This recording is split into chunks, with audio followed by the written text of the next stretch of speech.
सुप्रभात छात्राः, नमो नमः. In the last lecture, we completed Sukti Sudha, lesson number 7. Today, we will be starting question answers session. So, let's start. Be attentive, be ready with your pen, pencil, notebook and textbook. Because when we will be starting question number, you should be ready with which shlok we are dealing with. When I say shlok number 1, you have to first read that shlok and pause my audio and then try to give answers on your own. And then let's check what is the answer. Okay, so let's start. Now students, shlok number 1. कैहि धनम न ह्रियते. ह्रियते. कुठलं धन हे कोणी चोरून घेऊन जाऊ शकत नाही, आपल्याकडून घेऊन जाऊ शकत नाही. ह्रियते टू टेक अवे. कैहि. कैहि ही तृतीय आहे, बहुवचन आहे, बरोबर. आणि सेकंड पण बघून ठेवा. केषु धनम न विभज्यते. कुठल्या धनाचं डिव्हिजन. विभज्यते म्हणजे डिव्हिजन. कुठलं धन असं आहे ज्याचं डिव्हाइड म्हणजे विभाजन होत नाही. मग सांगा बरं, असं कुठलं आहे धन? बरोबर, विद्या. पण आता एक लक्षात घ्या, तुम्हाला इथे कैहि आणि केशू म्हणजे विद्या या शब्दाची करेक्ट विभक्ती वापरली गेली पाहिजे. कैहि. आता विद्याची तृतीय बहुवचन सांगा बरं. म्हणा बघू मनातल्या मनात. मालाप्रमाणे चालणार, बरोबर. माला, माले, माला हा प्रथमा. पुढे काय? माला, माले, बरोबर. येत आहे ना. मालया, मालाभ्या, मालाभीही. आलं. मालाभीही म्हणजे हे सुद्धा विद्याभीही येईल आणि म्हणून प्रश्नाचा आन्सर असेल विद्याभीही धनम न ह्रियते. ठीक आहे. Second, the answer is same but you have to change the विभक्ती. केशू, मालासू, विद्यासू. कसं आलं कळलं? केशू सप्तमी बहुवचन, जे त्याचा ॲक्च्युली आपल्याला शब्द हवा आहे विद्या, म्हणून आपण कसं गेलो? माला आकारांत स्त्रीलिंगी, त्याचं सप्तमी बहुवचन, म्हणून मालासू, म्हणून इथे पण विद्यासू. विद्यासू धनम न विभज्यते. सर्वधन प्रधानम किम. विद्याधन सर्वधन प्रधानम. करेक्ट. ओके. आता पुढचं बघा. माध्यम भाषया उत्तरत.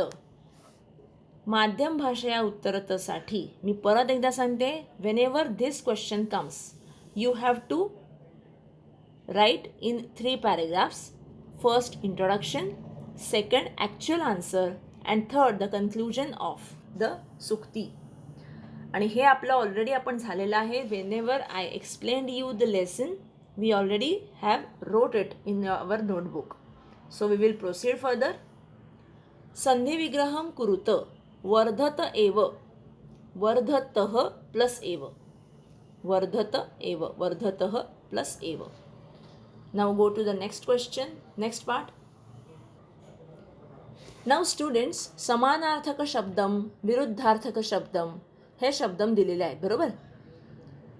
आता तुम्हाला समानार्थी शब्दामध्ये एक काम करायचं आहे. समानार्थी शब्दांमध्ये हे सगळे शब्द तुमचे आधीच्या लेसन्समध्ये झालेले आहेत. तेव्हा समानार्थी आणि विरुद्धार्थी या 2 शब्दांसाठी मी थोडा सेल्फ स्टडी तुम्हाला देणार आहे. हे शब्द तुम्हाला आपल्या पुस्तकामध्ये शोधायचे आहेत आणि त्याप्रमाणे लिहायचे आहेत. In the next lecture I will be checking whether you got the same or not. मी याचे आन्सर्स तुम्हाला देणार आहे फक्त नेक्स्ट लेक्चरमध्ये. Till that time do the self study, check these answers from your textbook only. म्हणून समानार्थक शब्द आणि विरुद्धार्थक शब्द हे तुम्ही ओळखायचे, तुम्ही शोधायचे आणि मगच मी सांगणार आहे. सो तो तुम्हाला होमवर्क झाला. सो लेट्स गो टू श्लोक नंबर 2. संधिम कुरुत. परह प्लस वा प्लस इति. आता श्लोक नंबर 2 काय आहे? अयम निजहा परो वेती गणना लघुचेतसाम. इथे चाला बघा, तुमचा संधी मिळाला का? परोवेती मिळाला? येस. नेक्स्ट, वसुधा एव. सेकंड स्टँझा बघा, त्याच्यामधलाच सेकंड स्टँझामधली सेकंड लाईन. उदारचरितानां तु वसुधैव कुटुंबकम. म्हणजेच वसुधा प्लस एव झालं वसुधैव. समजलं? चला, let's proceed further. Okay, now श्लोक नंबर 3. परोपकाराय वृक्षाः किं कुर्वन्ति? Check your stanza now. परोपकाराय फलन्ति वृक्षाः, परोपकाराय वहन्ति नद्यः, परोपकाराय दुहन्ति गावः, परोपकाराय इदं शरीरम. प्रत्येक लाईनचा एक एक प्रश्न त्यांनी बनवलेला आहे. So it is very simple. सांगा बरं, परोपकाराय वृक्षाः किं कुर्वन्ति? बरोबर, फलन्ति. बाकी एव्हरीथिंग रिमेन्स सेम. परोपकाराय वृक्षाः फलन्ति, हे आन्सर झालं. परोपकाराय नद्यः किं कुर्वन्ति? परोपकाराय नद्यः वहन्ति. करेक्ट. तिसरं, काः परोपकाराय दुहन्ति? Cow gives milk to others, not for her. बरोबर. गौ, गाय. प्रश्न आन्सर इज गावः परोपकाराय दुहन्ति. गावः हे गौ या शब्दाचं बहुवचन आहे. मी परत एकदा सांगते, गाव म्हणजे विलेज नाही. गावः गौ, गाय, काव या शब्दाचं बहुवचन आहे गावः. शरीरम किमर्थम? करेक्ट. परोपकाराय इदम शरीरम, म्हणजे हे शरीर परोपकारासाठी आहे. सो द आन्सर इज परोपकाराय शरीरम किंवा शरीरम परोपकाराय. दुसरं पण असं लिहू शकता, शरीरम परोपकाराय अस्ति, असं पण चालेल. नेक्स्ट, माध्यम भाषया उत्तरत. परोपकारः नाम किं? के परोपकाराय मग्नाः.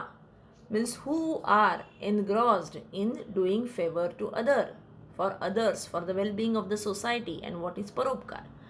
आपला जो स्टँझा आहे त्या स्टँझाचं एक्सप्लेनेशन जे मी तुम्हाला दिलं, एक्झॅक्टली तसंच तुम्हाला माध्यम भाषया म्हणून लिहायचं आहे. आणि ते तुम्ही ऑलरेडी लिहिलेलं आहे आपल्या नोटबुकमध्ये. While giving the explanation we have already written it. So let's go further.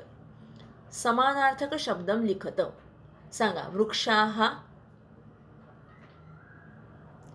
आता एक लक्षात घ्या हं, जेव्हा समानार्थी शब्द विचारतात तेव्हा गोंधळायचं नाही, वचनामध्ये गडबड करायची नाही. Whenever if it is asked singular word while giving synonym you have to use singular only. When it is bahuvachan, that is plural, you have to use plural in your synonym. आता वृक्षाः हा plural शब्द आहे. इथे तुम्ही पादपाहा लिहू शकता. पादपोहा म्हणजे वृक्ष. पादपाहा, दोन्ही पा आणि विसर्ग. पादपाहा, पायाने पाणी पिणारा, हा एक समास आहे जो तुम्हाला 10वीला येणार आहे. पायाने पाणी पिणारा, पादपाहा. सो हे आन्सर झालं. नद्यः, सरिता. सरिताः, नद्यः बहुवचन आहे म्हणून तुम्हाला पण बहुवचनच वापरायला पाहिजे. सरिताः. शरीरम, तन, तनू, काया, असा कुठलाही शब्द तुम्ही वापरलात तरी चालेल. काया, तनू चालेल. उपकारः च्या विरुद्ध करेक्ट अपकारः. परहा म्हणजे दुसरा आणि आपला म्हणजे कोण? निजहा, जे आपल्या टेक्स्टबुकमध्ये होऊन गेलंय. निजहा. परहा च्या विरुद्ध निजहा आणि उपकारहाच्या विरुद्ध अपकारहा. ठीक आहे? Okay, now go to the next question. Very nicely drafted questions. Please check this. रिक्तस्थानं पूरयत. सत्संगतिः धीयः जाड्यः डॅश. आता हे थोडंसं आपल्याला रिवाईज पण करायला हवं की सत्संगती काय काय करते. सत्संगती means good company, company of good people. Good in the sense knowledgeable also, good virtues also, good values also, good nature, अशी सगळ्या प्रकारची चांगल्या लोकांची त्याला सत्संगती असं म्हणतात. मग सत्संगती ध्येय हा जाड्यम, जाड्यम म्हणजे काय सांगितलेलं आठवा बरं, आळस, लेझिनेस, बरोबर. सत्संगती ही ध्येय हा जाड्यम हरती. काय शब्द येणार, हरती. सत्संगती ही वाची डॅश सिंचती, वाची म्हणजे तोंडामध्ये, वाणीमध्ये, सिंचती म्हणजे स्प्रिंकलिंग. हा शब्द सगळे झालेले आहेत, आपण एक्सप्लेन केलं होतं, बरोबर. सत्संगती ही वाची सत्यम सिंचती. काय येणार, सत्यम सिंचती. सत्संगती ही डॅश दिशती, कीर्ती, कीर्ती. सत्संगती ही पापम अपाकरोती,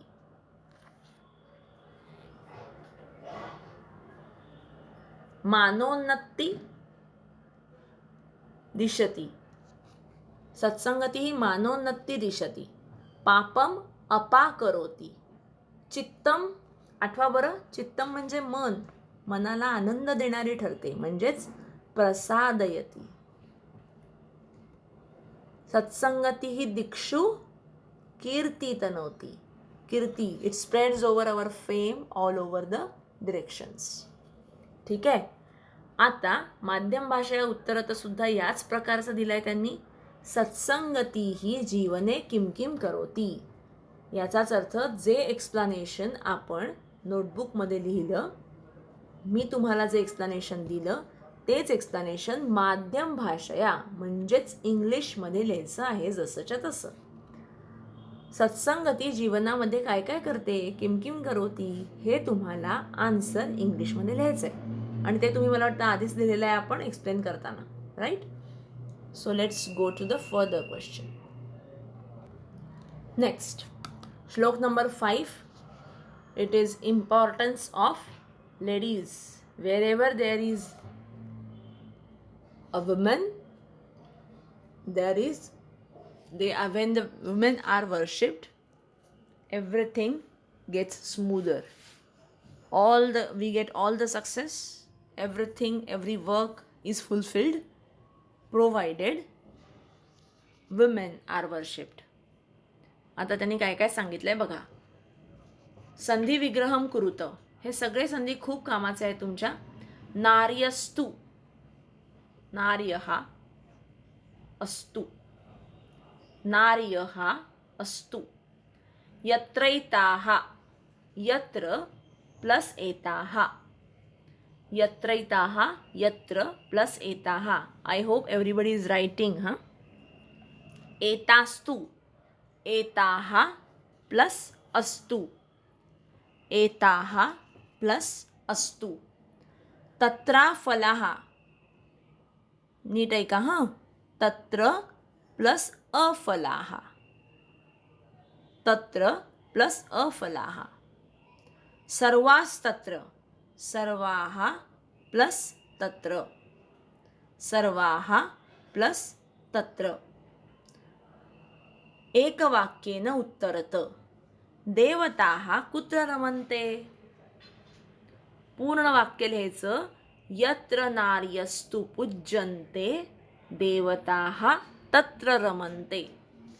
जसंच्या तसं पुस्तकातलं लिहिलं तर ते बरोबर दिसणार नाही, म्हणून आपल्याला क्वेश्चन प्रमाणे आन्सर बदलायचं आहे. आपल्या टेक्स्टमध्ये काय दिलं आहे, यत्र नार्यस्तु पूज्यन्ते रमन्ते तत्र देवता, असं जसंच्या तसं लिहिलं तर चुकीचं नाही ठरणार. पण यत्र नार्यस्तु पूज्यन्ते देवताः तत्र रमन्ते असं लिहायला पाहिजे.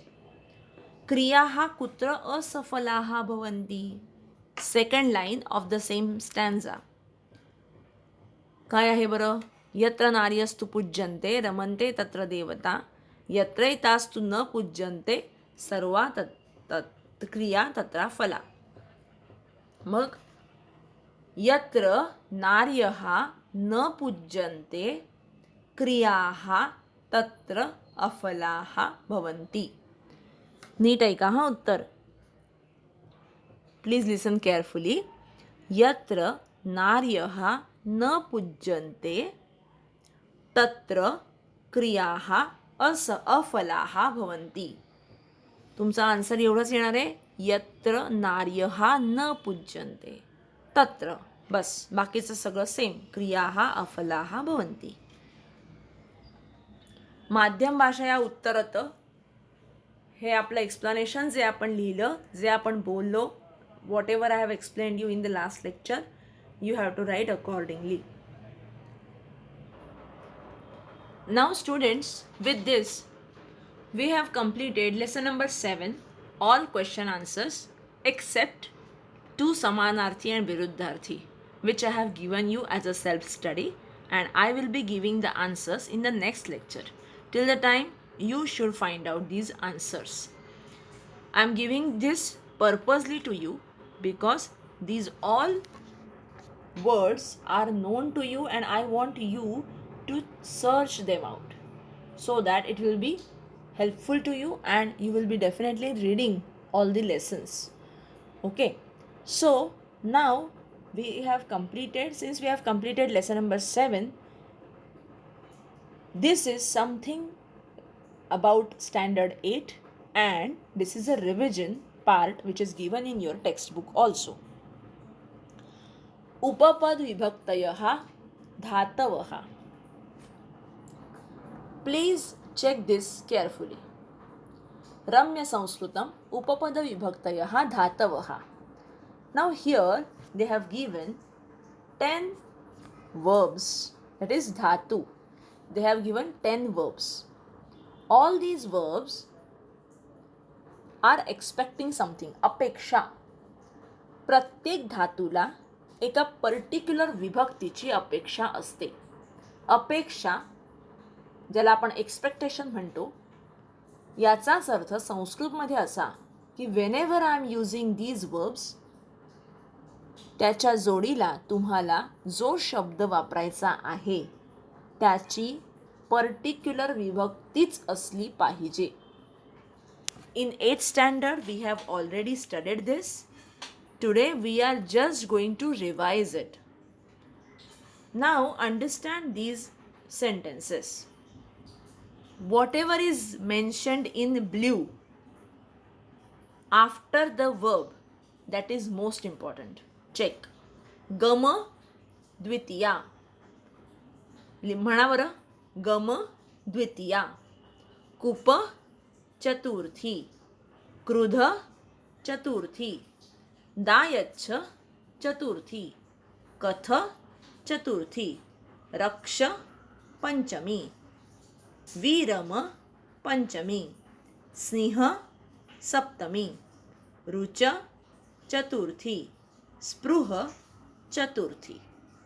Now understand the importance and usage from the sentence. Now check this. गम. गम म्हणजे काय? आठवा. बरोबर. गम गच्छ, टू गो. बरोबर. Now wherever you want to go, please listen to me carefully. Wherever you want to go, that should be in द्वितीया. जिकडे जायचं त्याची द्वितीया. एक्झाम्पल. पांडवाः हस्तिनापुरम अगच्छन्. पांडवाः हस्तिनापुरम अगच्छन्. पांडव कुठे चालले? हस्तिनापूर. मग हस्तिनापूरची द्वितीया आली. हस्तिनापुरम. कळलं? जिकडे जायचं त्याची द्वितीया. नेक्स्ट. कूप चतुर्थी. कूप म्हणजे रागावणं, टू गेट अँग्री विथ. परत ऐका. ज्याच्यावर रागवायचं त्याची चतुर्थी. On whom you are angry with, to whom you are angry with. कुणावर रागावलायत? किसके ऊपर आप गुस्सा हो, उसकी चतुर्थी. माता शिशवे कदापि न कुप्येत. माता शिशवे कदापि न कुप्येत. आता शिशवे म्हणजे छोटं बाळ, लहान मूल. शिशवे हा शब्द चतुर्थी आहे, पण तो आला कसा? देवायसारखा तर नाही चाललेला. मग कोणासारखा चालला जरा विचार करा. शिशुः, भानुः. शिशुः म्हणजे लहान मूल आणि शिशु हा उकारांत शब्द आहे, म्हणजे तो कुणाप्रमाणे चालणार? करेक्ट, भानूप्रमाणे. आणि भानवे ही चतुर्थी आहे आणि म्हणूनच ते शिशवे असं झालं. कळलं? नेक्स्ट, दायच्छ टू गिव्ह. दायच्छ टू गिव्ह, ज्याला द्यायचं त्याची चतुर्थी. परत ऐका, ज्याला द्यायचं त्याची चतुर्थी. जिसको देना है उसकी चतुर्थी. To whom you want to give त्याची चतुर्थी. आलंय लक्षात? शिष्याः गुरवे दक्षिणां यच्छन्तु. शिष्याने गुरुला दक्षिणा दिली पाहिजे किंवा द्यायची असते. गुरवे, परत हा शब्द गुरु उकारांत आला. शिष्याः गुरवे दक्षिणां यच्छन्तु, मुलांनी दक्षिणा द्या. यच्छन्तु हा काय आहे? लोट लकार. तू ताम अंतू हा लोट लकार आहे. मुलांनी दक्षिणा द्या असा शब्द आहे तो. सो ज्याला द्यायचं, कुणाला द्यायचं? गुरुला, म्हणून गुरुची चतुर्थी. कथ, कथ means to narrate. To narrate. अप्सरसौ देवेंद्राय वृत्तांतम अकथयताम. अकथयताम इज लंगलकार, भूतकाळ. अप्सरसौ देवेंद्राय वृत्तांतम अकथयताम. देवेंद्र, इंद्राला काय सांगितलं? वृत्तांतम. वृत्तांतम मीन्स बातम्या, रिपोर्ट. They report. कोण? अप्सरा. अप्सराने देवेंद्राला रिपोर्ट दिला, रिपोर्ट कथन केला, सांगितला, असा तो वाक्याचा अर्थ आहे. देवेंद्राय, ज्याला गोष्ट सांगायची, ज्याला नरेट करायचं त्याची चतुर्थी. ही चतुर्थी कशाची वापरायची हे जास्त इम्पॉर्टंट आहे. Students, please understand, you have to use विभक्ती regarding whom, that is important.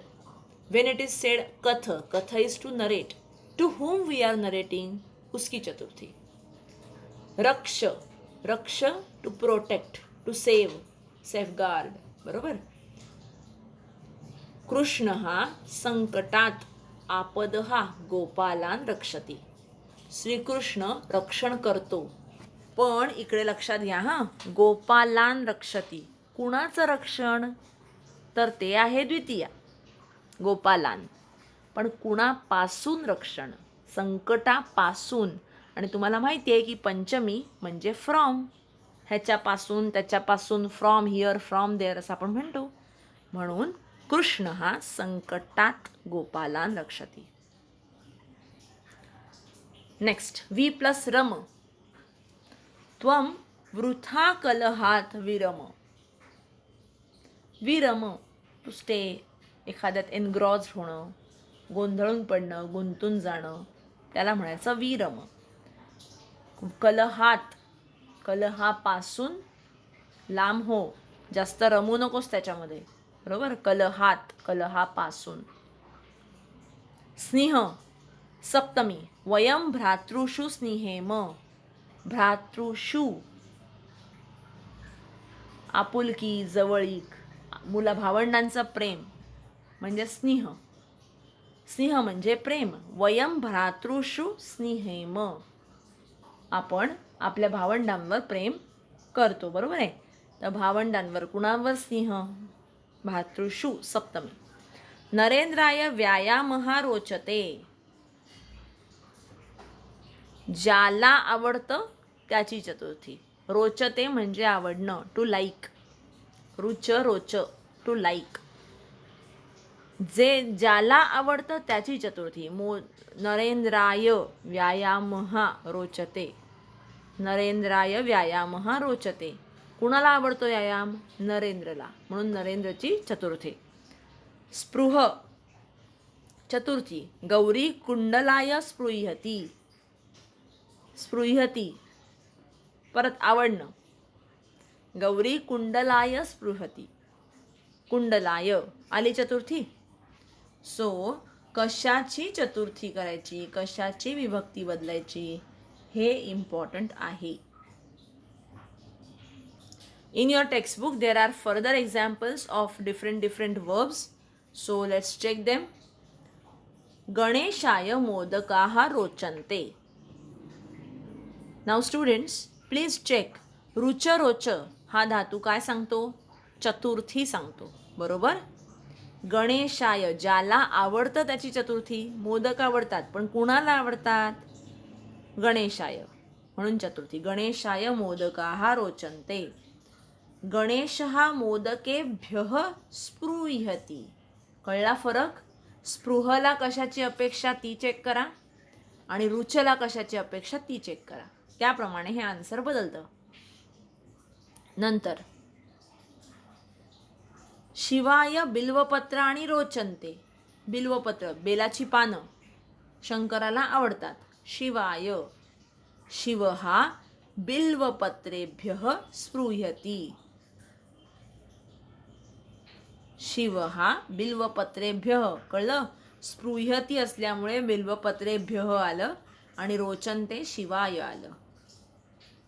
Next, महालक्ष्म्यै कमलं रोचते. महालक्ष्म्यै आणि इथे शिवाय काय फरक कळला? शिवाय देवाय प्रमाणे चालतो, देव प्रमाणे अकारांत पुल्लिंगी. आणि महालक्ष्मी, महालक्ष्मी इकारांत स्त्रीलिंगी. कोणता आहे? नदी, म्हणून नदीसारखं चालणार. म्हणून महालक्ष्म्यै कमलं रोचते. महालक्ष्मी कमलाय स्पृहती. कमलाय कसा विभक्ती चेंज झाला कळलं? आणि विभक्तीमध्ये का चेंज झाला? कारण त्याप्रमाणे तुम्हाला तुमचं रुच रोच धातू ज्याला आवडतं त्याची चतुर्थी. रुच रोच.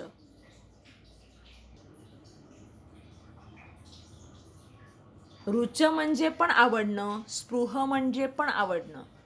दोन्हीची चतुर्थीच वापरली आहे, पण ज्याला आवडतं त्याची चतुर्थी. इथे महालक्ष्मी ह्या शब्दाची चतुर्थी केली आहे आणि तिकडे स्पृहती काय आवडतं?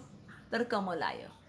स्पृहती पण चतुर्थी आहे, पण स्पृहती हा शब्द काय आवडतं याची चतुर्थी असायला पाहिजे. आणि रोचते कुणाला आवडतं हा फरक आहे. बरीच मुलं गोंधळतात की कुठल्या शब्दाची विभक्ती चेंज करू, तर तसं नसायला पाहिजे. रुच चतुर्थी, पण कुणाला आवडतं त्याची चतुर्थी. आणि काय आवडतं ते स्पृह झालं. स्पृहमध्ये तुम्हाला कमलायची चतुर्थी केली पाहिजे, ना की महालक्ष्मीची. समजतंय? त्यांनी अजून एक छान उदाहरण दिलंय. एषः निखिलः. निखिलः किं किं रोचते? तर निखिलाय किं किं रोचते. इथे निखिलाय चतुर्थी रिमेन्स सेम, बाकी सगळं वेगवेगळं बदलतंय. लड्डुकाः रोचन्ते, लाडू आवडतात. शाला रोचते, शाळा आवडते. पुस्तकानि रोचन्ते, पुस्तकं आवडतात. गणित संस्कृते रोचते, हे विषय आवडतात, गणित आणि संस्कृत. पण निखिलाय रिमेन्स सेम. निखिलाय चतुर्थी आहे, ती रिमेन्स सेम. ठीक आहे? रोचते आणि स्पृहती या दोन्ही गोष्टींमध्ये काय बदलायचं ते नीट लक्षात घ्या. हां, आता आधी काय बघितलं? निखिलाय बघितलं. निखिलाय कुणाला काय काय आवडतं, निखिलला काय काय आवडतं. सो निखिलाय ही चतुर्थी झाली. पण इकडे बघा, एषा कश्मीरा. कश्मीरा कस्मै कस्यै स्पृहती. तिला काय आवडतं? इथे कश्मीराला काय आवडतं? कश्मीराचं चेंज केलेलं नाही, जे आवडतं ते चेंज केलं आहे. स्पृहती. कंठहाराय स्पृहती म्हणजेच हार, गार्लँड. शशका नेकलेस. शशकाभ्याम स्पृहती ससे आवडतात. जलक्रीडायै स्पृहती स्विमिंग आवडतं. वेणवे स्पृहती, वेणवे म्हणजे बासरी, जे आवडतं त्याची चतुर्थी. पण तिथे आवडतं ह्या शब्दामध्ये स्पृह वापरला पाहिजे. आणि कुणाला आवडतं असं म्हणायचं तर चतुर्थी रुच वापरली पाहिजे. कळलं? हा छोटा फरक आहे, म्हणून त्यांनी एवढं डिटेलिंग तुम्हाला करून सांगितलेलं आहे. So students, let's stop here today. Next lecture, new chapter, and the earlier one question which I have given you for self study, that I will answer the same in the next lecture. Okay, so stay blessed, stay safe. Thank you. धन्यवादः.